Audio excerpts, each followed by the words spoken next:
যে খবরের দিকে নজর রাখবো, শুক্রবার প্রধানমন্ত্রীর সঙ্গে দিল্লিতে বৈঠক করবেন মুখ্যমন্ত্রী শুভেন্দু অধিকারী। আজ রাতে অমিত শাহের সঙ্গে বৈঠক করতে পারেন মুখ্যমন্ত্রী। আগামীকাল অর্থমন্ত্রীর সঙ্গেও বৈঠক করতে পারেন শুভেন্দু। ভূপেন্দ্র যাদবের সঙ্গে ইতিমধ্যে বৈঠক সেরেছেন শ্রমিক ভট্টাচার্য, বিজেপির রাজ্য সভাপতি। জানাবেন এই বিষয়ে আরো বিস্তারিত। ফোন লাইনের সঙ্গে রয়েছেন বিশেষ প্রতিনিধি অঞ্জন রায়। অঞ্জন দা, দেখো, এখনো পর্যন্ত যা খবর, যে শুভেন্দু অধিকারীর সঙ্গে কালকে প্রধানমন্ত্রীর বৈঠক হবে।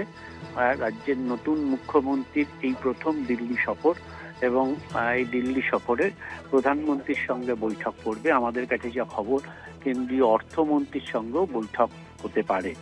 এবং ইতিমধ্যে জানা যাচ্ছে, যদি আজ রাতে অমিত শাহ সময় দেন, তাহলে শুভেন্দু অধিকারী অমিত শাহর সঙ্গেও দেখা করতে পারেন। ইতিমধ্যে রাজ্য সভাপতি বিজেপির তিনি রয়েছেন দিল্লিতে। তিনি সকালবেলায় ভূপেন্দ্র যাদবের সঙ্গে বৈঠক করেছিলেন সাংগঠনিক বিষয় নিয়ে। পরবর্তী ক্ষেত্রে রাতের দিকে সুনীল বানসালের সঙ্গে তার বৈঠক আছে।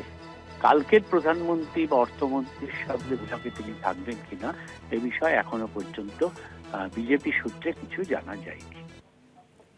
অনেক ধন্যবাদ তোমায় অঞ্জন দা। ফোন লাইনের সঙ্গে ছিলেন বিশেষ প্রতিনিধি অঞ্জন রায়। আজই দিল্লি উড়ে যাচ্ছেন মুখ্যমন্ত্রী শুভেন্দু অধিকারী, এবং মুখ্যমন্ত্রী হওয়ার পর তার প্রথম দিল্লি সফর। আগামীকাল প্রধানমন্ত্রীর সঙ্গে বৈঠকের সম্ভাবনা। পাশাপাশি অর্থমন্ত্রী নির্মলা সীতারামনের সঙ্গেও বৈঠক করতে পারেন শুভেন্দু অধিকারী। পাশাপাশি আপনাদেরকে জানিয়ে রাখবো যে ভূপেন্দ্র যাদবের সঙ্গে ইতিমধ্যেই বৈঠক সেরেছেন বিজেপির রাজ্য সভাপতি শ্রমিক ভট্টাচার্য।